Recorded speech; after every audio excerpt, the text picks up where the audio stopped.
Well, today we're back with our mysterious friend, someone who has been a pioneer in connecting the public and the political and the cultural world back to a focus on metabolic health. Raw Egg Nationalist joins us. How you doing, Raw Egg Nationalist? It's always a pleasure to speak to you, David. Always a pleasure. Yeah, and it's always great to have you on. Now, look, we may not have agreement on everything, but what I like, and I know you've come under fire recently or whatever, and maybe you can comment on that if you want to, but what I like about people who are willing to, I have to make coalitions with wherever the truth is. And the truth is that we do not have enough people in politics and culture talking about metabolic health and talking about the importance of taking care of our mind and body. And the fact that you have been able to be a figure, like I said, I might disagree with you on a whole host of things, but at the end of the day, if you're helping people get healthier, if you're helping kids not have colon cancer at 8, then I'm going to talk to you and I'm going to do what I can to have that dialogue as much as we can for the sake of healing these children. What do you say to that? I think that's a noble sentiment, and I think well, I wish a lot more people actually subscribed to that sort of viewpoint on politics. I mean, there's a lot of petty disagreements, and like you say, I've been subject to a certain amount of criticism from people who disagree with me on certain things, and it's often quite disheartening actually, because I think that people miss the broader aims, Yeah, the sharing of broader aims, yeah, the fact that we do share broader aims, and that actually, you can disagree with people on particular points, even important points, but also you can work together with them for a yeah. greater good. And so, yes, I mean, I totally agree with that. 100%. I mean, if what we can do can help make kids not have mental illness and colon Mm, cancer at the age of 8, let's do it. That's to God be the glory. yeah, And I yeah, and don't it's care what Rachel Maddow says. What is she doing to stop colon cancer in 8-year-olds? Okay, very you know what I'm little, very saying? little. Like Yeah, seriously, that's where the incarnational truth hits the rubber meets the road, right? It's like, well, okay, what are you doing? Okay, mm, you know, what are you yeah, doing? yeah. I think it's very easy to criticize, especially when you're when you're not doing anything. I mean, it's Right. when you actually try to do something real, then of course you're going to make mistakes. We all make mistakes, and I've made probably more than my fair share of mistakes. But I am actually trying to do something, and I have a lot of people get in contact with me. I mean, I had Yeah, people when I had an Instagram account. I had a lot of people contacting me actually on Instagram saying, you've really helped me. yeah, You've really helped me change my diet and change my right. life. I feel better than I've ever felt. And so, whatever mistakes I've made, then I feel very proud that I've actually helped people. And you And seem to have a heart for animals. I do, yes, I do. I'm a Yeah. big animal lover, and that's Why? that's a part of Where did you get your love of animals? Did you watch Babe as a child, or was there something else? I did. I can actually remember going to the cinema to watch Babe when I was however old I was, quite young. Yeah, I've always had animals. I've always been around animals. I grew up in the countryside. I've always had cats and other animals, and I love animals. They're great friends So and you and can't be a fascist companions. if you love the movie Babe. I mean, come on. Well, who knows? Who knows? Maybe I'm the first. Who knows? But I mean, I think, with the raw egg nationalism thing, then from the start, I've always said, look, it's about health. Of course, it's about health, but it's also about, eating raw eggs, good quality raw eggs, good quality meat, good Right. quality milk, etc. It's about your health, yes, Yeah. because you are what you eat eats. And Right. so if, you're consuming uh animal products from animals that are unhealthy and kept in poor conditions, then the benefits are going to be less, but also there is inherently an ethical aspect to it. It is wrong to consume animals that are factory farmed, the products of such great suffering. And so, I've always tried to emphasize that in my work. There's a nutritional side to it, but there's also an ethical side, and it's just as important. Could you describe the feeling you felt the first time you were in cinema and you see the moment where Babe succeeds in doing the contest with the sheep, and the farmer says, "That'll do, pig," and the crowd is quiet and then erupts in ecstasy and clapping. How did you feel? As much as I could understand it as a however old I was, 6 or 7, yeah, it was great. That's a charming film actually, and whenever that film is on, I do watch it because it takes me back. It definitely takes me back to my And see, childhood. that feeling of elation that you felt there is going to the heart of the topic we're going to discuss today. That's what we've come to discuss, but we'll tie it into some other things too along the way, which Mm, is that, that feeling of elation that a sacrifice was averted is the haunting of the Christ in your society. And the feeling that you experienced as a child reflects that, right? So this idea that if you were a child in the Roman Empire, okay. Now remember, I'm against the Nietzschean stuff, okay, and we can talk about this, but I'm not mm, against it in a dialectic sense, right?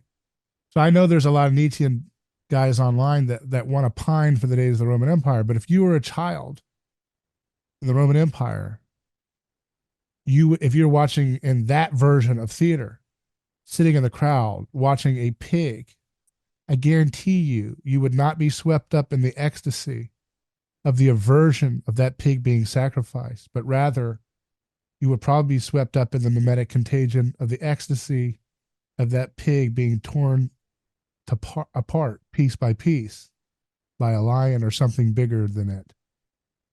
So the fact that here you are 2,000 years later, and I wonder what event happened. And that's what we're going to get to with your article today. yeah. Culture has changed so much so that when you're watching that movie, you feel that sense of elation when Babe does the task and he proves that he is not a trash animal and that he is worth something and he doesn't have to be cooked for dinner, but he has intelligence too. And the idea that we would have the moral imagination to put that level of empathy to the point of almost humanizing a pig is Mm. only an account of the impact of the Christ event in our culture. Yeah, I would. Yeah, I would very firmly agree with that. And this article that we're going to talk Yeah. about vitalist Christianity that I published for Man's World, issue 13. Yeah. Yeah, gets to the heart of that. I Yeah. think So let's talk. It's called A Vitalist mm, Christianity. Don't bet on it. This is by you. And this yep. was published in issue. This is on your website, mansworldmag.online. That's how I found it. Yes, yeah. Uh, So it's on the website, and it's also in the very first physical edition of the magazine that you can get from Passage.press. So okay. This is your the first. magazine Okay. So how long have you been putting your magazine in print?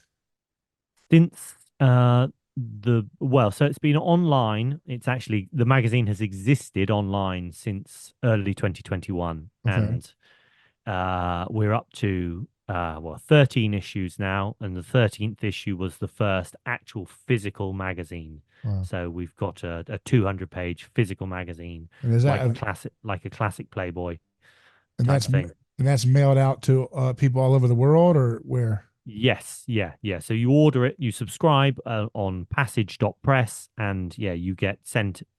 There's 2 issues this year. So issue 13, issue 14, which is coming out in the autumn, and then next year it's going to be 4. So it's going to be quarterly, basically. So in this is your like inaugural story for the first print edition. This is a meditation. So one of the sections in the magazine is called meditations, and Okay. it's opinion pieces like 1200 to 1500 word opinion pieces, straight to the point. And that's what this piece about vitalist Christianity is a meditation, a sort of 1500 word opinion piece.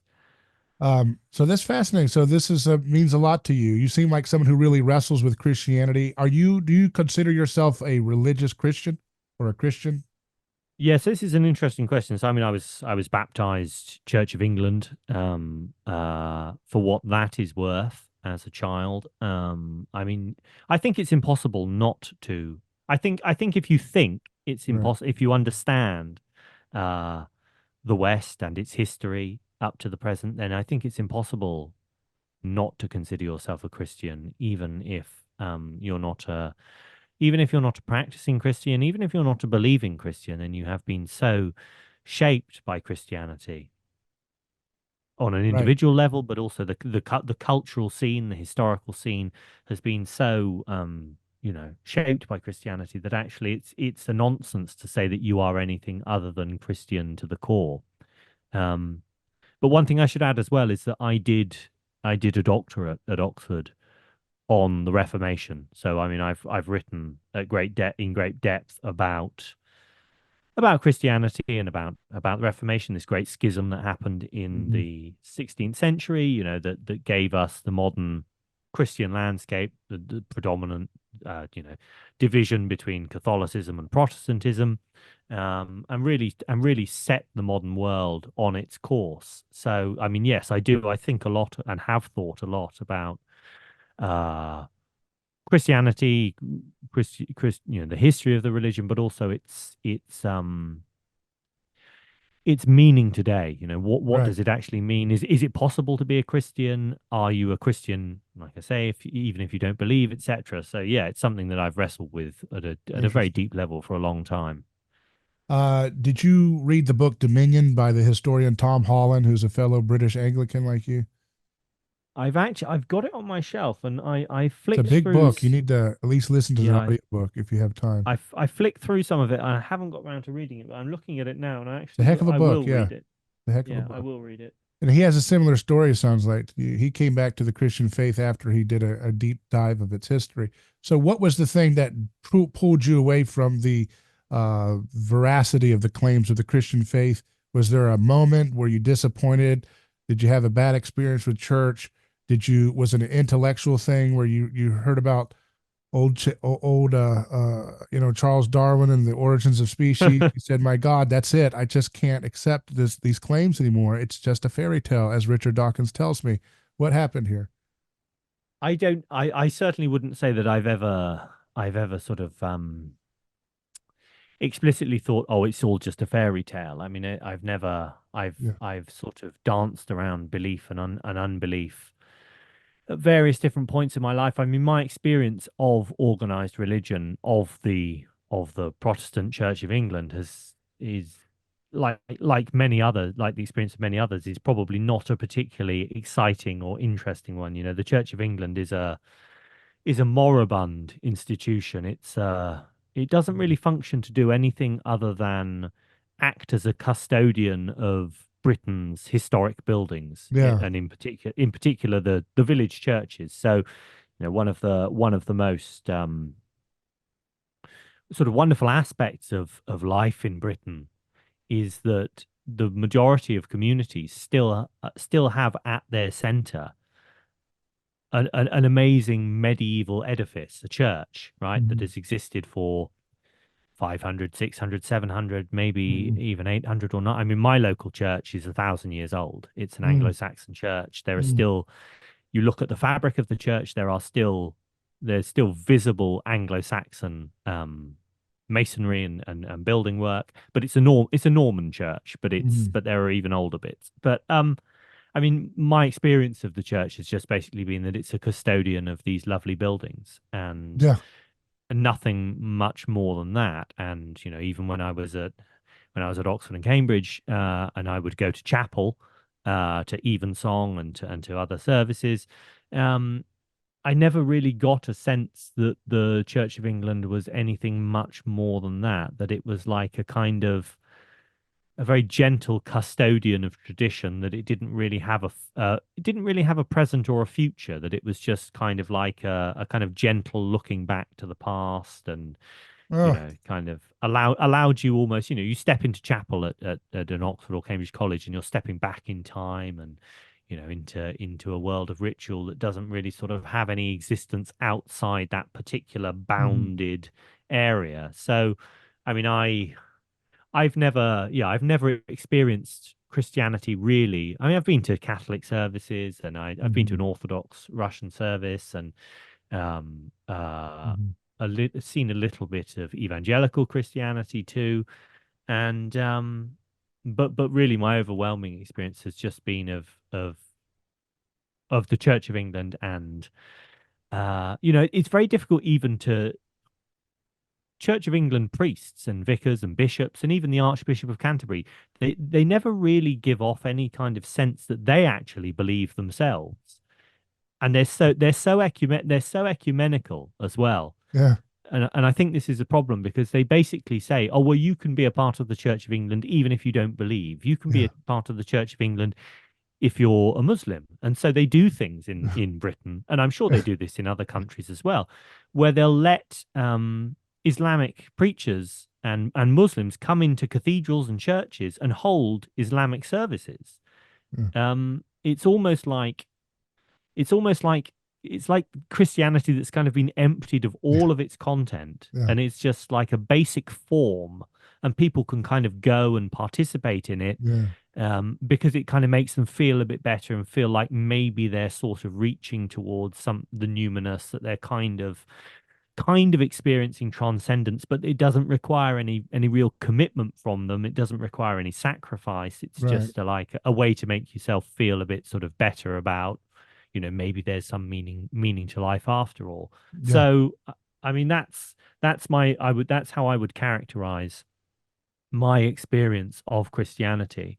But then I've studied Christianity as well, and Mhm. and I mean my PhD was about the Reformation, but it was about the Reformation actually in a very limited context, in the Mhm. context of a single Mhm. parish in rural England in the 16th, well, from the 15th through to the mid 17th century. So it Mhm. was quite a long study of one parish and religious Mhm. change and religious experience. Mhm. And that gave me quite a deep appreciation, I would say, for Mhm. the way that ordinary people actually experience religion and are Who's your caught up in favorite? it. Who's your favorite reformer, just as a personality or a figure that interests you?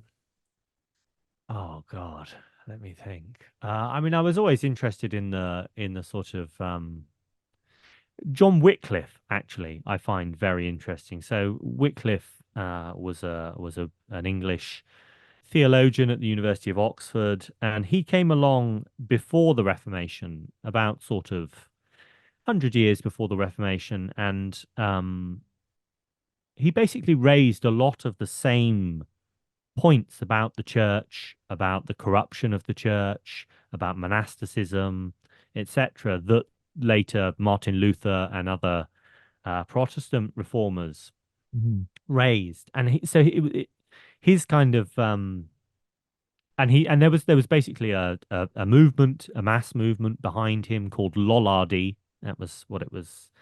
That's what it was called by its critics, mainly Lollardy. Mhm. And it was like the Reformation. It was like an abortive Reformation that took place 100 years before the actual Reformation Mhm. and didn't really get off the ground.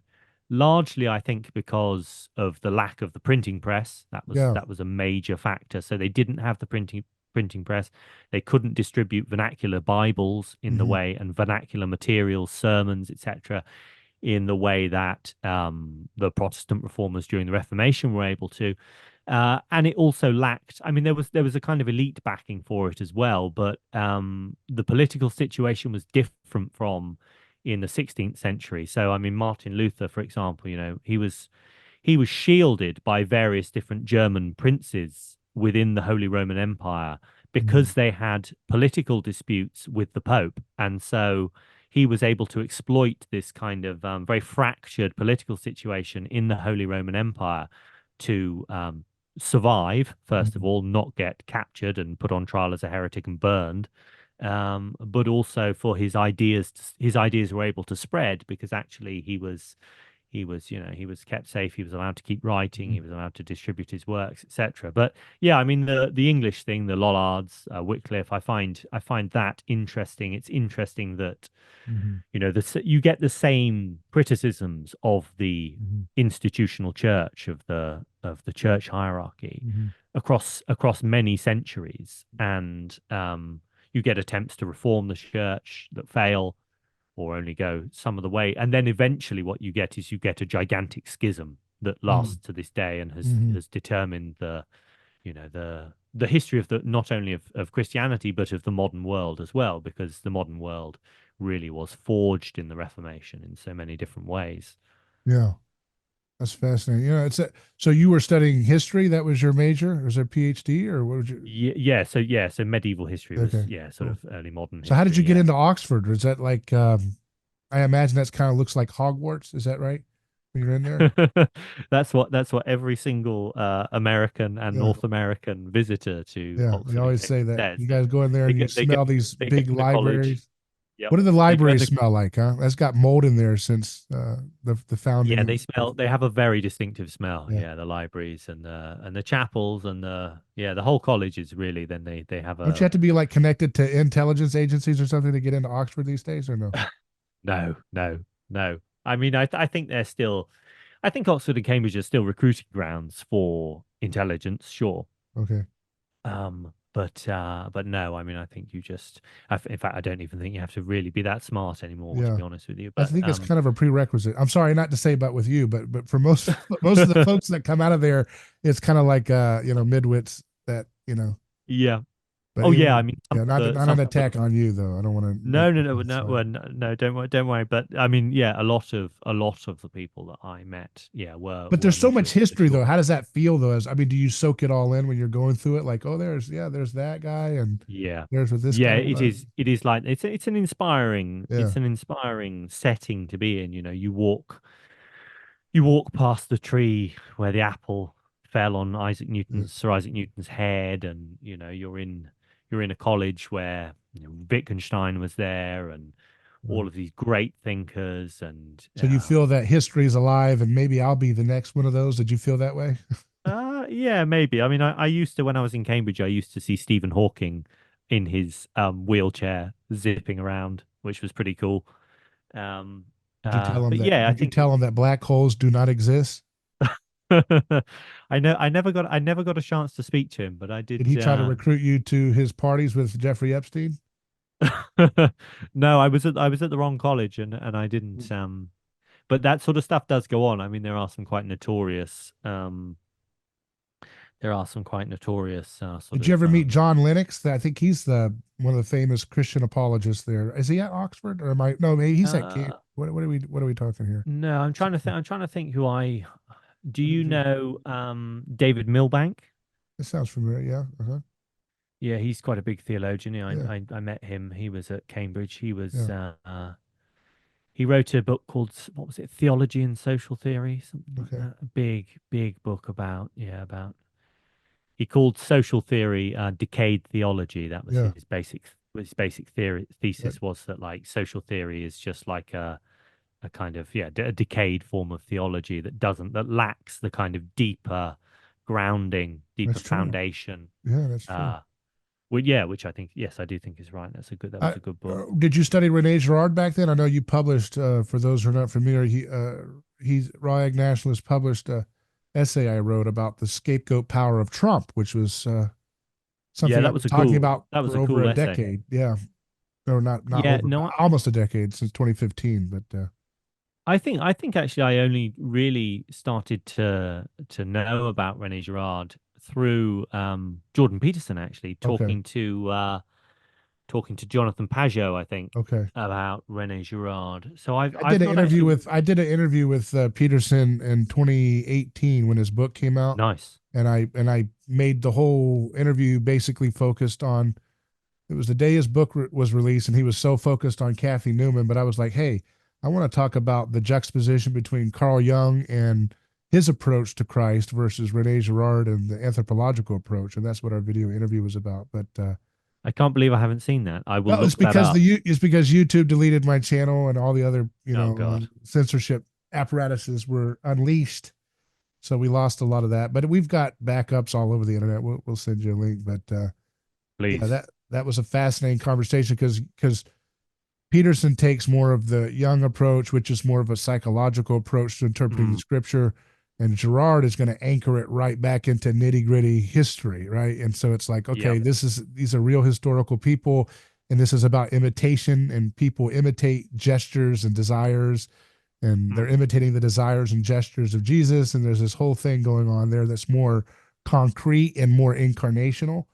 You know what I mean? Than more of an abstract. Uh, place of the mind that Yeah. Peterson tends to keep it. And I would say that the failure of the church that you encounter, because it's become a custodian of history only, is to the extent that it has bought into this kind of dualistic Gnostic approach to the Mm. text that does not Yes. allow for the incarnational mimesis to take place, right? And I think Yeah, your I piece think you're kind right. of, what I like about your piece, let's talk, tell us just briefly what is vitalism, right? Because a lot of people might not be familiar with what that term means, but because you're talking about Sure.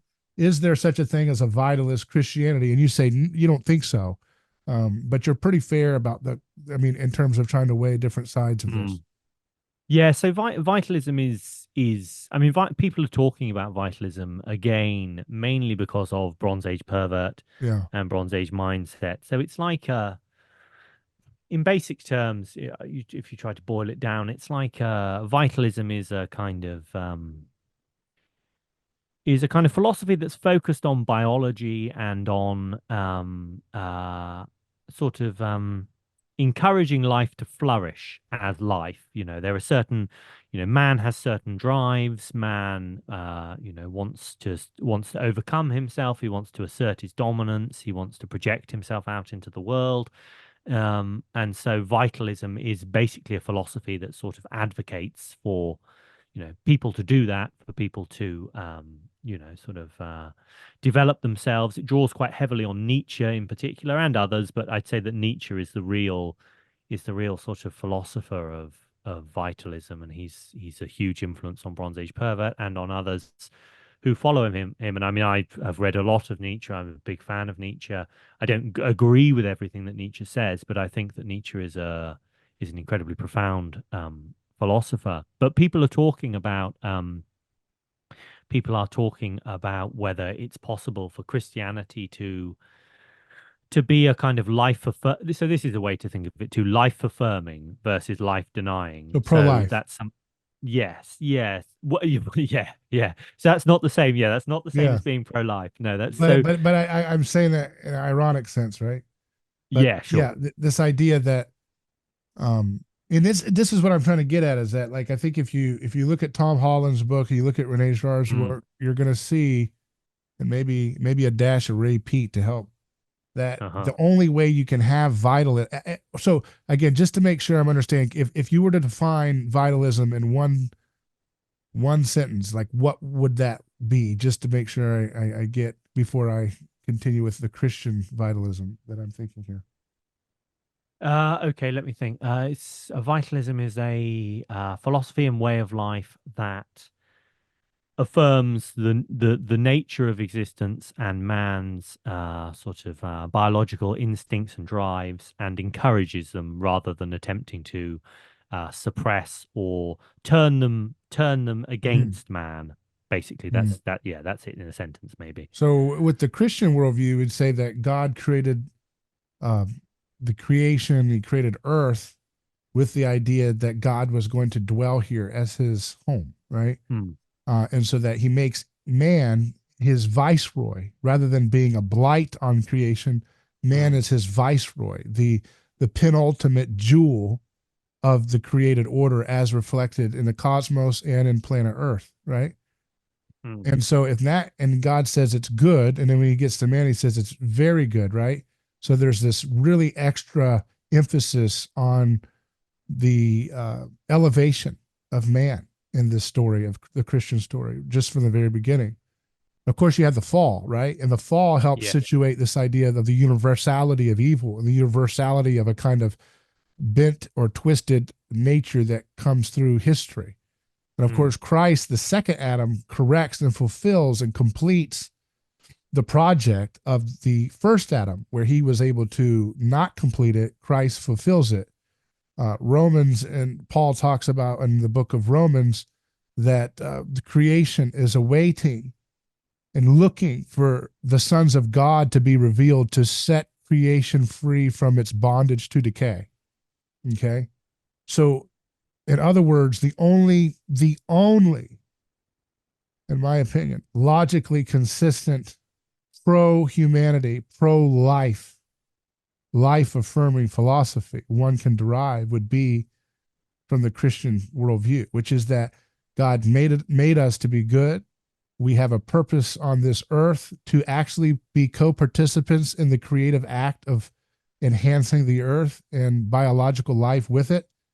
And Christ frees us from our bondage to decay, which is a zero sum mindset or a scarcity driven mindset, and situates us back with full consciousness restored to be able to be actually co participants in the future evolution of the human species.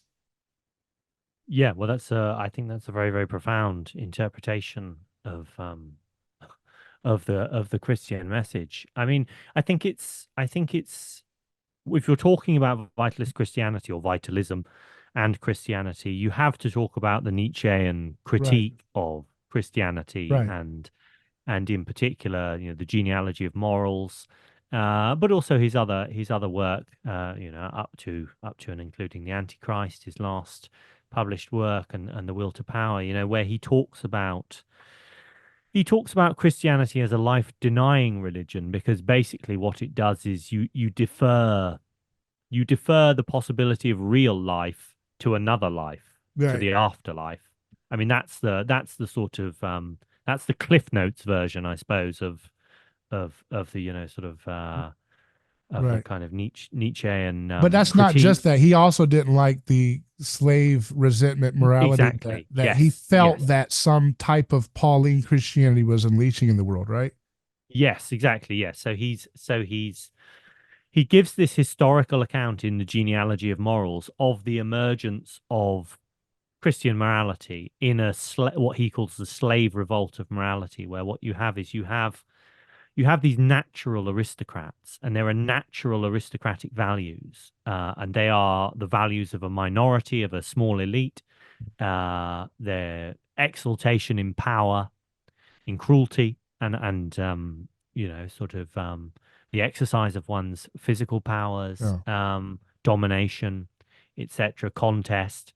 And what you have is with this slave revolt of morality is you have an inversion by the masses of those values. So what was once the highest value, restricted to a small, powerful elite becomes the lowest of all values, and its opposite becomes the highest value.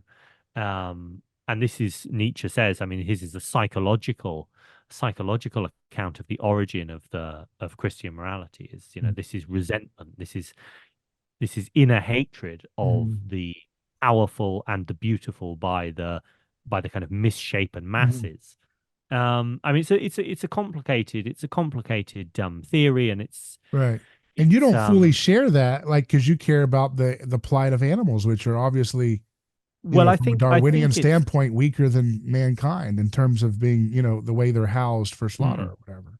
well, I think well, I mean, I think that Nietzsche actually, I don't think that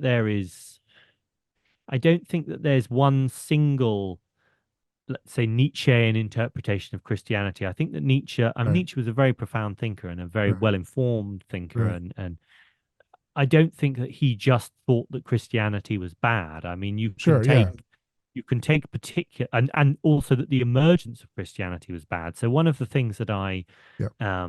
talk about briefly in this essay is where Nietzsche says, the slave revolt in morality actually wasn't necessarily a bad thing because it made man, he says, more profound. It made man capable of being responsible. Mm-hmm. It made man able to keep promises, to make and keep promises. Nietzsche Yeah. actually That's so says that, important. Yeah. it makes man a more complicated, more subtle creature. Yeah. So Nietzsche definitely wasn't totally anti-Christianity at all. But what you get actually, and you get a lot of this on the so-called dissident right, is you get a lot of people who just pick up on the kind of Cliff Notes version Right. of Nietzsche's interpretation of Yeah. Christianity, and then they say, "Oh well, that just means Christianity is slave morality, and we need to go back to the sort of native aristocratic mentality of the blonde beast and Yeah. all that kind of stuff." And that's Nietzsche without any of the sophistication. All the Right. sophistication is gone, and it's just a kind of parody, really. And so Yeah. that's something that I talk about in this essay. And I say, that's Mm-hmm. we need to get, if we actually really want to think about whether it's possible for there to be a different kind of Christianity Yeah, that isn't moribund, that doesn't look like the Church of England sort of you know version of Christianity where you're just a custodian for these old dusty buildings yeah. as they That's decay. yeah, that's impossible for that to be Christianity because Christianity invented Mm, the concept of the future. You know, I mean, like yeah. the first miracle that Christ performs is a total repudiation of the eternal return of the pagan world, in which the golden age was always something from the past, and you were trying to basically get somewhat back to the glimpse of that golden age through ritual sacrifice Mm, and other kind of rituals that are celebratory around that. But you're trying to kind of create that same cathartic joy that one remembers from our collective past.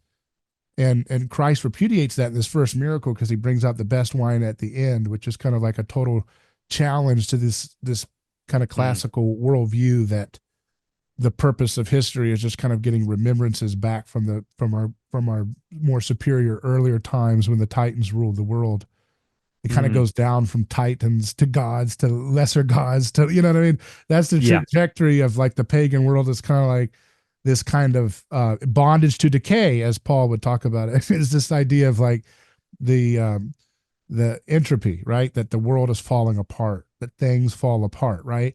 Christianity is the thing that gives you this kind of broader horizon that says, actually, no, no, we can actually through action and service for one another, we can actually be co-participants with God, who made us in His image, to actually steer our future where the lion lays down with the lamb, and what that looks like. I think, Jesus says. I mean, Nietzsche says about Jesus that he was the first and the last Christian, right? He died on the cross, Yes. Yes, he and does. that's Yeah. the first and last Christian. And he almost had this he had this love hate relationship with Christ, and he thought of him as like, well, he was the only one who could live up. He was a great man who was the only one who could live up to the call of his message. And Yes. all of his followers, he goes after Paul because I think he didn't understand Paul, Yes. but he goes after Paul and attributes a lot of the resentment mentality as coming Mm, from that interpretation. And I think that's a misunderstanding. He's a product of his time. A lot of the Christianity that he would be around would be captured by a kind of dualism, right? That this hard separation between mind and body, right? And the Newtonian mechanistic view of the world that God is like a deus ex machina, this ghost in the machine that winds up the universe like a mechanism and then can kind of bloop, boop, badoop, badoop, come into it whenever he needs and come back out of it. That's not Christianity. Like Christianity is the idea of body and soul are kind of mysteriously colliding and intertwining together. And so there is no hard separation between mind and body. And the reason why I think that's important to distinguish is I think that's where you get these erroneous notions of Christianity that get caught up by way of probably some of the Hellenistic Greek culture and influence at the earlier stages of Christianity's flourishing is this hard split between mind and body. You get the Gnostic version of that where matter is profane and just basically a nightmare, and we're trying to escape out of it. And that later becomes something like what we see with transhumanism. Um, mm. but the more general dualistic sense of like, well, there's material world and then there's the spiritual world, and that's where Christianity talks about the spiritual world, and it actually is about like self-flagellating the material part of your existence to the point where you escape into Neverland. That's not Christianity. That's more like Platonism, and Yes. this idea of like trying to get out of the body and escape into a detached bliss is not the direction of Christianity's view of history. Christianity's view of history, with its Hebrew origins and everything, is about God coming to earth. That man's final home is earth, and that earth is actually being renewed, and that entropy is not the reality that we've deluded ourselves into believing. So Christianity is about breaking through some of these kind of mental models that we've constructed about the world that are actually holding us back in an artificial view of scarcity. So I think none of this is heterodox, what I'm saying in terms of Christianity. It's heterodox insofar as those who are in these calcified positions that are so neutered by their alliance with state power. Mhm. They've absorbed a lot of bad junk along the way, and they've Yeah. basically profaned the gospel. But if you look at the biblical text and you look at the best of church history, I think you'll see a through line to what I'm talking about here. That heaven is coming to earth. When Jesus says the kingdom of God is within you, it's not a individual sense. It's a plural sense for you all. So he's saying the kingdom of God is within you all, the people here who are going to imitate my way and do greater things than I did. And when you say move this mountain, you shall move this mountain with faith, right? As much as a mustard seed. That faith is a trust and an irresistible confidence that's very contagious that we can do great things. And that's what I think has inspired a lot of the greatest achievements around the world, and particularly in the Western tradition where that took root the most. Yeah, well, I mean, my basic point, I suppose, or one of the basic points in the piece is that look, we are Christian whether we like it or not, Yeah. and we can't go back to a period when we weren't. So, I mean, I see, there's a kind of pagan revival in the West taking place, I would say, and Right. and the kind of vitalism is paganism in a sense. I mean, it is sort of harking back to paganism. Mm-hmm. Uh, as much as or as little as we can know about paganism. But the thing is that we can't. I mean, one of the things I say is, look, like we don't. The only way that we really know about paganism in the first place is because Christianity preserved elements of it. Right. So we don't have any kind of unfiltered access to uh, European religion before Christianity. Not really. It was churchmen who preserved the classics. It was the church itself in its institutional structure that preserved Right. the aspirations and Right. the political aspirations and the political ideology of the Roman Empire. So we don't have any kind of unfiltered access to paganism. Mm-hmm. If we want to go back to it. And so I think it's naive to imagine that we can just kind of throw off Christianity and all of a sudden we're pagans again. I don't believe in Christianity. What are you? I'm a Yeah. Roman pagan. No, you're not. I mean, you're not. Right. You're shaped down to the center of your very soul by Yeah. Christianity, by 2,000 years of Yeah. Christianity, and actually a more productive way. I mean, if you want to there's got to be a more productive way to engage with Christianity and with vitalism and what you might call heterodox elements of Christianity. The elements of paganism that were retained in Christianity, that were taken up in Christianity when the barbarian kingdoms and kings were Mm-hmm. converted after the fall of the Mm-hmm. Roman Empire. I mean, Christianity's interaction with paganism was a back and forth, and Christianity suppressed elements of paganism, but also incorporated elements of paganism into it as well. And then, of course, at the Reformation, arguably, what you have is you have a great filtering by the Protestant reformers in particular of residual elements of paganism from Yeah. Christianity. That's one of the real flashpoints of the Reformation is the encounter with and rejection of what you might call pagan elements within Christianity. Right.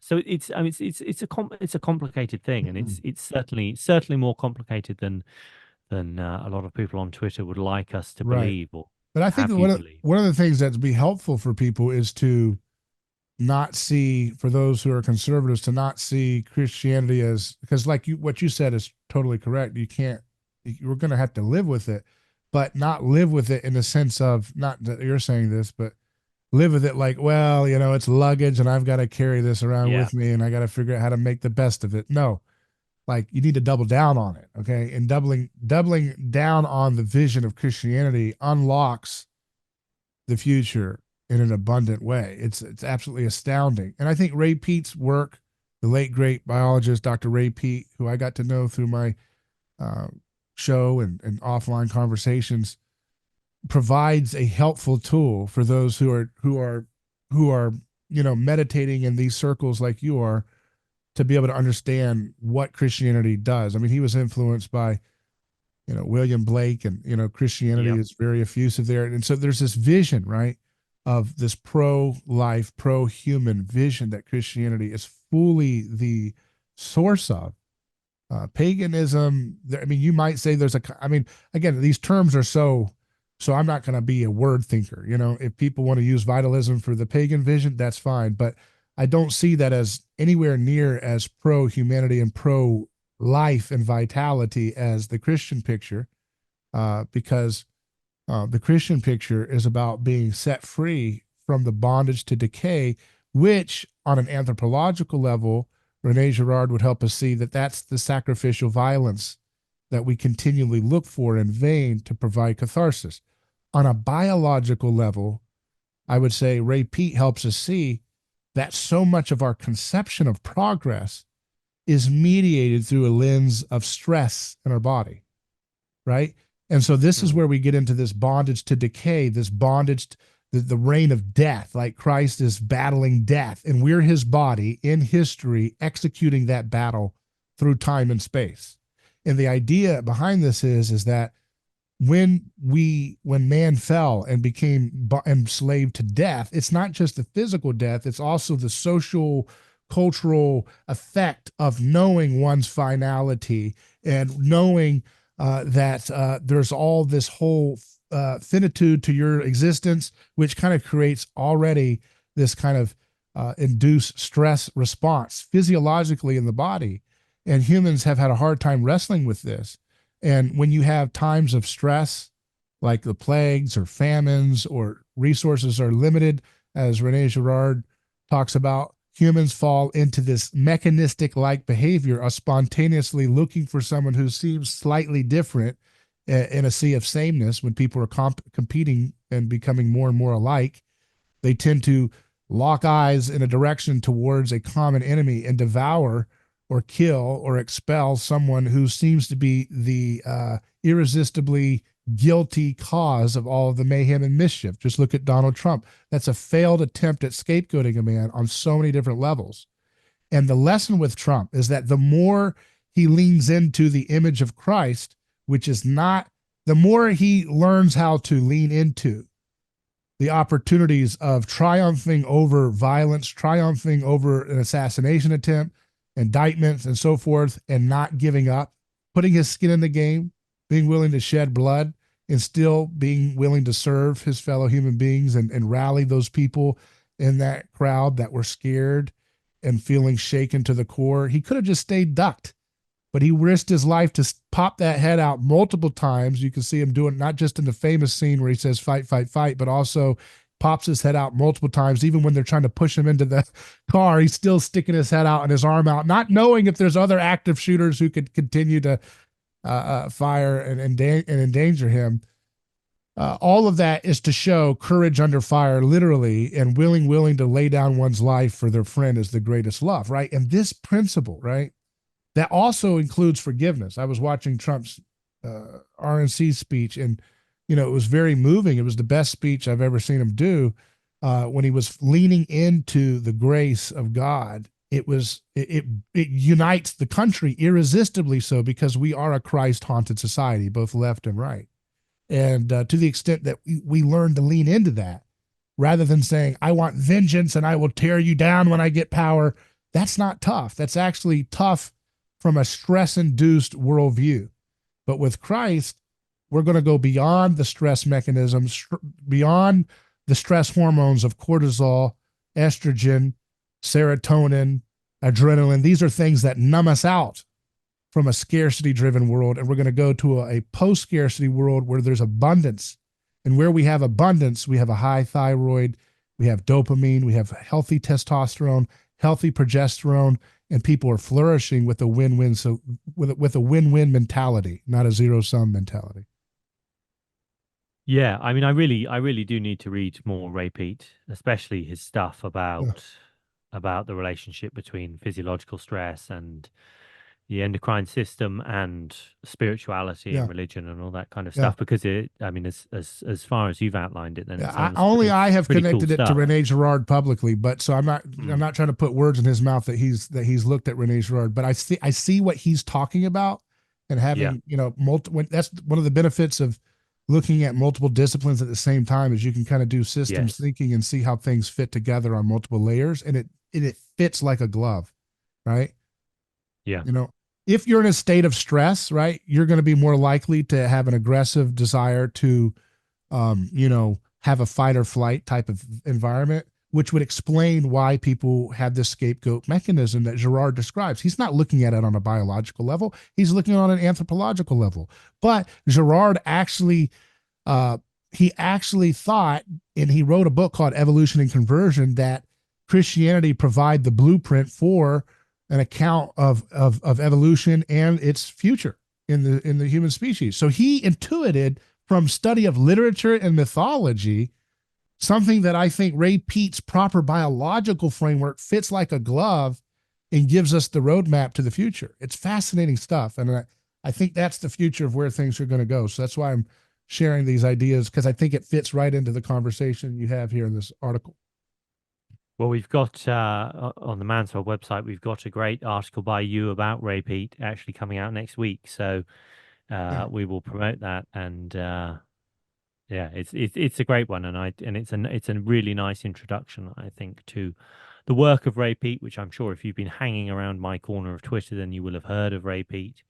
You can go to raypeat.com and read his essays, many of his essays, which are very, very interesting. A lot of you probably will have read his essay on seed and vegetable oils, which is a classic and very, very influential. But you know, there's great depth to his work, and he really was a Renaissance man. I think a man of many talents and a great many interests. And I think he's definitely a shining example of the benefits of not confining yourself to Right. one single discipline, Right. but actually you know, to looking elsewhere. I mean, he looked into, like you say, he was a big fan of William Blake, and he had a very literary influences. I think Yeah. didn't he major in English literature, and he was a English Yeah, he literature did teacher. study. He studied literature. He also did a degree in biology, studying Mm, female, hormones like progesterone and estrogen. yeah. And he realized that we had it backwards. That estrogen was not the what you would say the quintessential female hormone, but rather progesterone was, which is the kind of the fountain of youth hormone, and Hmm. a lot of the negative aspects of so-called modern feminism and the things that people deride online about girl boss culture or whatever is actually attributes of an estrogen dominant uh, body Yes. and mind, rather than if you get your progesterone right in terms of its ratio to estrogen, you bring out the wondrous aspects of femininity that are the most spellbinding things about the human race, right? The gregarious, uh, joyful, mysterious, winsome characteristics of femininity are actually hallmarks of a healthy balance between progesterone and other hormones related to stress, right? And so the same thing goes for men. Like men as they age, as they get in the older age, if they have estrogen dominance, tend to look more female. They get androgenized in that direction. And men and women, as they age, if they have estrogen dominance issues, can tend to androgenize and look more masculine with mustaches and so forth. And so, all this to show that this kind of undifferentiation that our society is like collectively trying to, normalize even to the child, is all a product of endocrine disruption. Seed oils are causing it, and other environmental toxins and factors like you're are known for talking about, and we've talked with you about these things before, like plastics. But all of this is one part of the picture, which is the problem. The solution is this abundance, high energy, roar the metabolism back, roar the thyroid back, get sugar in your body, and think about the state of the Garden of Eden. It's an abundance of fruit, and it's a time of every fruit you can imagine, which is good for the thyroid. And all of these things are kind of a symbol. You look at the Canaan, the promise of milk and honey that the Bible describes. Those are very Peatian foods: milk and sugar, honey, fruit. All of these things kind of cut against, I understand, because I come from that world myself, the keto, paleo, carnivore world. I know all those folks.